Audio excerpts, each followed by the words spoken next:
नमस्कार दोस्तों, मैं सुवंत कुमार वर्मा। कल मैंने पार्टनरशिप का फर्स्ट पार्ट अपलोड किया था आपके सामने। कुछ नोट्स वगैरह हम प्रोवाइड कर पाएंगे कुछ समय बाद। ये आपको इन्फॉर्मेशन दे रहा हूँ कि अभी तक मैंने पीडीएफ नोट्स वगैरह नहीं प्रोवाइड किए हैं। वो थोड़ा टाइम लगेगा, जैसे आप लोगों की डिमांड आएगी वैसा मैं इसका आगे कंटिन्यू रखूंगा। फिर भी आज शुरू करते हैं सेकेंड पार्ट। हमने फर्स्ट पार्ट में जो पढ़ा था क्या होता है पार्टनरशिप, उसके फीचर्स क्या होते हैं, इसमें पार्टनर्स कितने टाइप के होते हैं, पार्टनरशिप फर्म्स कितने टाइप की होती हैं, उसके मेरिट्स क्या होते हैं, डिमेरिट्स क्या होते हैं, ढेर सारी चीजें हमने पढ़ी। चूंकि हमारा सिलेबस वो जो कंटेंट था थोड़ा ज़्यादा था पार्टनरशिप से रिलेटेड, आज इस कारण से मैंने इसको दो पार्ट में बांट लिया था। फर्स्ट पार्ट कल पढ़ लिया, आज सेकंड पार्ट शुरू करते हैं। सेकंड पार्ट में सिर्फ दो चीजें हम बताएंगे, पार्टनरशिप डीड और रजिस्ट्रेशन ऑफ द फर्म कैसे होता है। रजिस्ट्रेशन ऑफ द फर्म से पहले आज पार्टनरशिप डीड पढ़ना चाहेंगे। क्या होती है पार्टनरशिप डीड? मैंने कहा था कि क्या होता है पार्टनरशिप। पार्टनरशिप कुछ व्यक्तियों द्वारा किसी लॉफुल बिजनेस को चलाना है। पार्टनरशिप और किस लिए? कॉमन मोटिव के लिए, कॉमन ऑब्जेक्टिव के लिए। और वो कॉमन ऑब्जेक्टिव और लॉफुल बिजनेस तब कैरी होगा जब उनके बीच में एक फिक्स और लीगल एग्रीमेंट हो, वो चाहे ओरली हो चाहे रिटन हो। उनके बीच में जो एग्रीमेंट्स किए गए हैं वो लॉफुल होने चाहिए, जिनको इजिली इम्प्लीमेंट किया जा सके। चलिए जानते हैं पार्टनरशिप डीड क्या है। जब पार्टनर्स अपने बीच में या अपने द्वारा सब मिल करके एक समझौता करते हैं और उस समझौते की बात, तब वो समझौता जब लिखित होता है, जिस केस में वो लिखित समझौता करेंगे या फिर वो डीड या वो पुस्तक या वो बुक जिसमें वो सारे रूल्स रेगुलेशंस लिखे गए हैं, जो वो during the existence of the partnership firm वो सारे पार्टनर्स फॉलो करेंगे, उस केस में जो वो रिटन बुक है उसको कहेंगे हम पार्टनरशिप डीड। फिर से समझ लेते हैं। पार्टनरशिप डीड वो बुक है जिसमें रूल्स रेगुलेशंस लिखे गए हैं पार्टनर्स द्वारा, और वो सारे पार्टनर्स उन रूल्स रेगुलेशंस को मानने के लिए सहमत हैं। ठीक है, और वो भी पूरी लाइफ के दौरान पार्टनरशिप की। तो ये क्या है पार्टनरशिप डीड?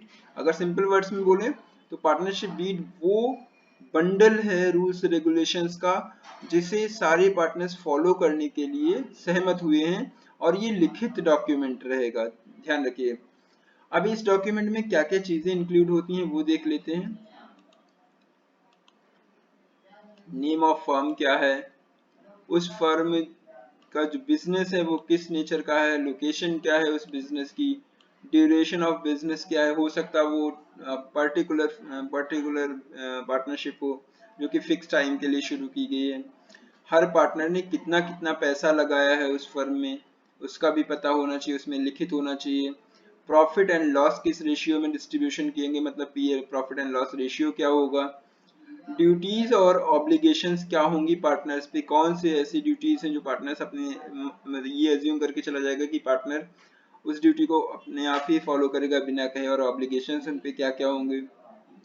पार्टनर्स को सैलरी दी जाएगी या नहीं दी जाएगी, या फिर वो कितना विड्रॉल कर सकते हैं ड्यूरिंग द ईयर या एनुअल ईयर जिस समय उनको कोई ज़रूरत पड़े।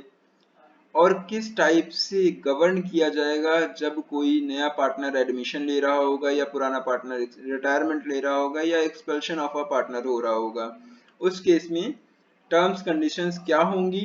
ये भी सारी चीजें उस पार्टनरशिप डीड में लिखी होंगी। साथ ही साथ कितना परसेंट इंटरेस्ट ऑन कैपिटल दिया जाएगा पार्टनर्स को, और कितना परसेंट इंटरेस्ट ऑन ड्राइंग दिया जाएगा। ये कोई जरूरी नहीं कि दिया ही जाए, बट ये चीज लिखी जरूर होगी कि दिया जाएगा या नहीं दिया जाएगा, और अगर दिया जाएगा तो कितना दिया जाएगा। किस टाइप से डिसोल्यूशन ऑफ द फर्म होगा, अगर फर्म का डिसोल्यूशन करना है, फर्म डिसॉल्व करना है, टाइम पूरा हो गया, सब में नहीं मैचिंग बॉन्डिंग नहीं अच्छी रही पार्टनर्स में, तो उस केस में किस प्रोसीजर से डिसोल्यूशन किया जाएगा। अब बुक्स ऑफ अकाउंट्स कैसे बनाए जाएंगे और उनकी ऑडिटिंग किस प्रकार से होगी, ये भी सारी चीजें पार्टनरशिप डीड में लिखी होगी, ताकि आगे इन फ्यूचर कोई डिस्प्यूट क्रिएट ना हो।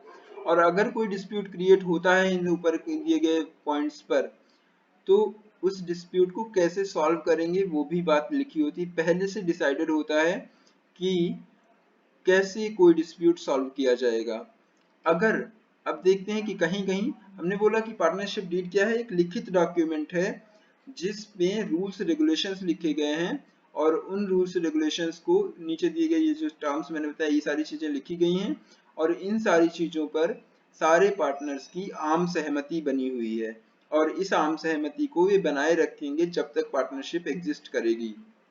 अगर ये लिखित डॉक्यूमेंट नहीं है तब क्या होगा, मतलब एब्सेंस ऑफ पार्टनरशिप डीड है अगर, तो उस केस में क्या होगा, सबसे पहला काम कि प्रॉफिट लॉस जो है पार्टनर्स बराबर बराबर बांटेंगे। 4 हैं तो 1:1:1:1, 3 है तो 1:1:1, मतलब जो भी है इक्वल बांटेंगे। और किसी भी पार्टनर को सैलरी नहीं दी जाएगी अगर पार्टनरशिप डीड नहीं है, प्रेजेंट नहीं है, तब ध्यान रखिए। और जो इंटरेस्ट ऑन कैपिटल है वो भी नहीं दिया जाएगा पार्टनर्स को।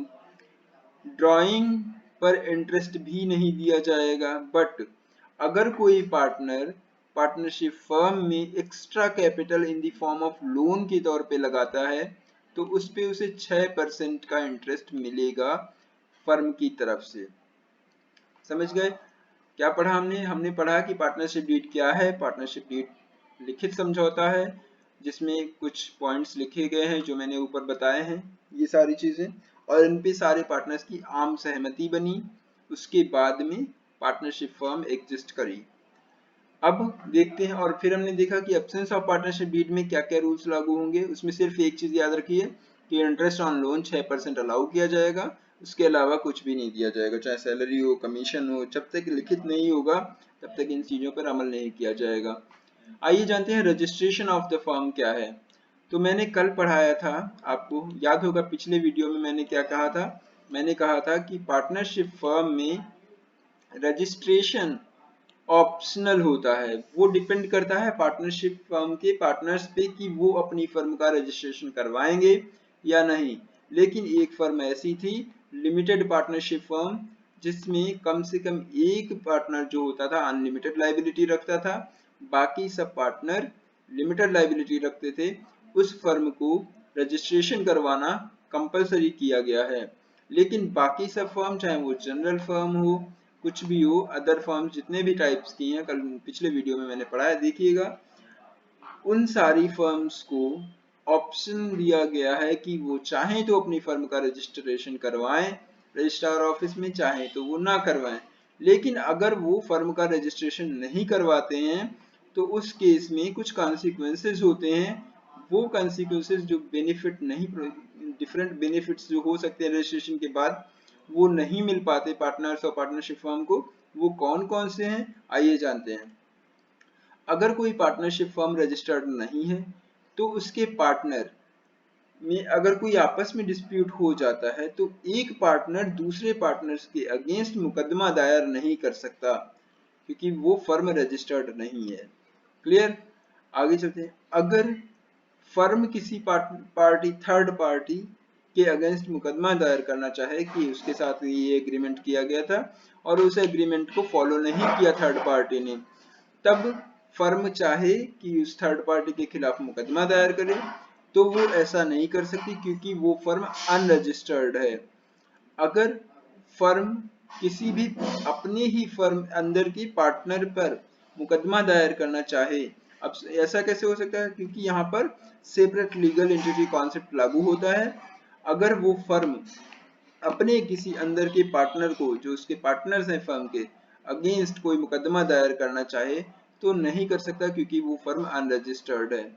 तो इस इन सारी चीजों जो कमियां रही, ये जो बेनिफिट्स मिल सकते थे नहीं मिल रहे हैं, इस कारण से क्या करना चाहिए, हर एक पार्टनरशिप फर्म को रजिस्टर करवाना जरूरी है। अगर रजिस्टर करवाएंगे आप तो इन तीन जो प्रॉफिट्स हैं, बेनिफिट्स हैं, ये तीनों का आप फायदा उठा सकते हैं। आइए जानते हैं कि कैसे प्रोसीजर है रजिस्ट्रेशन का। तो आप जानते हैं सबसे पहला काम क्या होता है, एप्लीकेशन फॉर्म भरिए। तो कैसे जाएंगे, हम रजिस्ट्रार ऑफ द फर्म के यहाँ जाएंगे, एप्लीकेशन फॉर्म लेंगे और उसको भरना शुरू करेंगे। इसमें क्या क्या दिया होना जरूरी है, उस फर्म का नाम क्या है जो फर्म बनने जा रही है, लोकेशन कहाँ पर है, उस मतलब वो कहाँ स्थित है उसका ऑफिस, और वो किन किन जगहों पर काम कर रहा है या करेगी, वो फर्म कितनी किन किन जगहों पे काम करेगी। ऐसा मैं इसलिए कर रहा है करेगी बोल रहा हूँ क्योंकि रजिस्ट्रेशन किसी भी समय करवाया जा सकता है। वो at the time of formation of the firm पे कराया जा सकता है या फिर बीच में जब वो चल रहा है बिजनेस और हमें आवश्यकता हुई कि अपनी फर्म को रजिस्टर करवाना चाहिए, तब हम रजिस्टर करवा लें। तो मतलब ये हुआ कि हम अपनी पार्टनरशिप फर्म को कभी भी रजिस्टर करवा सकते हैं। The date of each partner joining, जब कोई पार्टनर ज्वाइन कर रहा है, जिस पार्टनर ने जब उस फर्म को ज्वाइन किया, जिस डेट को, वो डेट मेंशन करनी जरूरी है। साथ ही साथ हर पार्टनर का नाम और उसका एड्रेस पता सब कुछ लिखा होना चाहिए उसमें, और पार्टनरशिप कितनी ड्यूरेशन तक चलेगी, वो पर्टिकुलर फर्म होगी या वो जनरल पार्टनरशिप फर्म होगी। तो अगर वो पर्टिकुलर फर्म है तो वो जितने टाइम पीरियड के लिए बनाई गई है उतने टाइम पीरियड का ड्यूरेशन डालना जरूरी है। लेकिन इस एप्लीकेशन फॉर्म पे ऐसा नहीं है कि केवल एक बंदे के साइन होंगे, नहीं, सारे पार्टनर्स मिल करके इस एप्लीकेशन फॉर्म पे अपने साइन करेंगे। इसका मतलब ये हुआ कि सब जो भी ये बातें लिखी गई हैं वो सब सही हैं, और रिक्वायर्ड फीस जमा करी जाएगी रजिस्ट्रार ऑफ द फर्म के यहाँ उस एप्लीकेशन फॉर्म के साथ। उसके बाद में रजिस्ट्रार क्या करेगा, इन सारी बातों को देखेगा और इनकी इनकी जो रियलाइबिलिटी है उसे चेक करेगा। जब उसे क्लियर हो जाएगा कि सारी इंफॉर्मेशन जो इसमें दी गई है वो सही है, तब वो एक सर्टिफिकेट ऑफ रजिस्ट्रेशन इशू करेगा। किसको, उस पार्टनरशिप फर्म के नाम से, और वो पार्टनरशिप फर्म अब रजिस्टर मान ली जाएगी। क्लियर हुआ? जल्दी से समझ लेते हैं एक बार क्या क्या क्या पढ़ा हमने। हमने पढ़ा पार्टनरशिप डीड क्या है और उसमें क्या क्या टर्म्स इंक्लूड किए जाते हैं। फिर उसके बाद में अगर absence of the partnership deed है तो क्या क्या हमने चीजें पढ़ी वो देखते हैं, ये रूल्स रेगुलेशंस जो फॉलो किए जाते हैं। और जब रजिस्ट्रेशन ऑफ द फर्म नहीं हुआ होता क्योंकि ये ऑप्शनल है, तो कौन कौन से कॉन्सिक्वेंसेज हैं जिनका सामना करना पड़ता है पार्टनर्स को, पार्टनर्स फर्म को। और अगर वो फर्म रजिस्टर करवाना चाह रही है अपने आप को, तो वो कैसे, कौन सी प्रोसेस है जिसके थ्रू वो अपनी फर्म को रजिस्टर करवा पाएंगे। चलिए आज के लिए इतना ही। आगे मैं कोऑपरेटिव सोसाइटी पर एक लेक्चर लेकर आऊंगा। Thank you. प्लीज मेरे चैनल को लाइक, शेयर और सब्सक्राइब करना ना भूलें। चैनल का नाम है स्कॉलर्स नॉलेज। कोशिश करिए कि सबको शेयर करिए, खूब पढ़ाई करिए और अपना ध्यान रखिए। जय हिंद दोस्तों।